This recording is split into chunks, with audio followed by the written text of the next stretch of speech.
Jadi ketika surat keramatnya untuk kamu rempok, kamu akan memberi saya pak urang-urang bangsa Aceh untuk dua pekat dan musyawarah ataupun dan kongres kiban ke orang Aceh.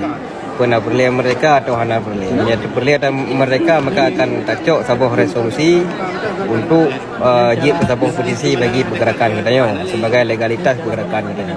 Apabila orang Aceh hana mohon kepada mereka, maka katanya akan tacok si sebuah petisi, sebuah resolusi untuk dapat nyata pak orang Aceh dan dapat nyata padanya supaya lina riak-riak Aceh mereka.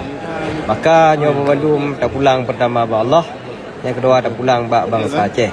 Apabila bangsa Aceh orang yang hanali ikutun dalam penindasan, dalam berbagai penyempitan yang ada di dalam Nanggro, daya buh minyu ana asih alam gopco yuk Nanggro menten paneng mesti perut masa bornya.